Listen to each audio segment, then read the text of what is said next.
dahil sa mga scamming? Yes. Alright. Sabi natin, this is a start, di ba? So the start has to be good, guys. So, to begin with, maraming salamat po sa ating mga partners, sa government, law enforcement, and obviously our friends from the media who are covering us today. Sabi natin, makakaasa ho kayo because this is about safety of the Filipino people. We want our customers to be safe. And what we did is to invite all of the relevant government agencies who are going to help us make this happen. Tama po ba? So you have heard again and again that today is about shared responsibility, strong partnerships, and of course our overwhelming desire for safety. Alam niyo ba na ang cyber threats and cyber attacks is a global menace? Number 3 po siya sa global risk all over the world.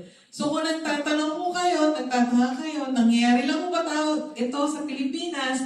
Ang sagot po ay hindi. This is global. Ewan ko lang po kung sa ibang bansa meron ganitong klaseng partnership. Diba? Mukhang sa atin meron. Maraming salamat for partnering with us. Alright.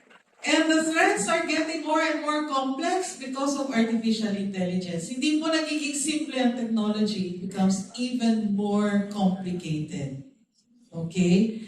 That is why it is even harder to find more effective solutions. And we are hoping, all of us here in Globe are hoping, this is one of them. Kanina dun sa video, we show the Globe One Scam Shield. That's part of our empowering and enabling our customers na hawak na nila yung device, gawin na nila on their own to protect themselves. But this time, ito naman po is something even more sophisticated. Okay? So pinalalapit na tayo dun sa mga nagnanakaw at nagsascam. Alright?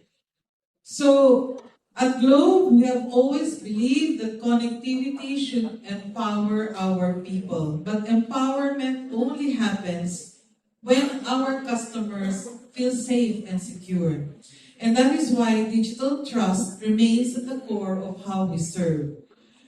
Recognizing that these threats require both industry action and government enforcement, Globe continues to strengthen our collaboration with key agencies like the CICC, the MTC, and the PNP. And through initiatives like these, we are helping authorities with the tools to detect, investigate, and respond to the threats more effectively. Telecommunications, we believe, is today's fifth utility. Fifth utility. We continue to invest in awareness and education, not just in advanced technology, because the protection also starts with informed communities. So ladies and gentlemen, let me assure all of you that at Globe, we remain committed to helping create a digital space that is safe, inclusive, and trusted.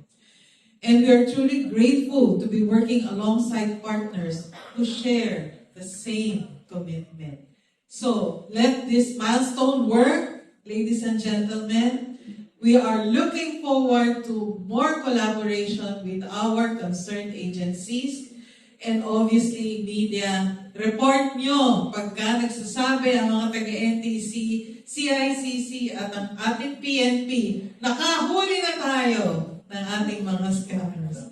Maraming salamat po sa inyong lahat. Good morning.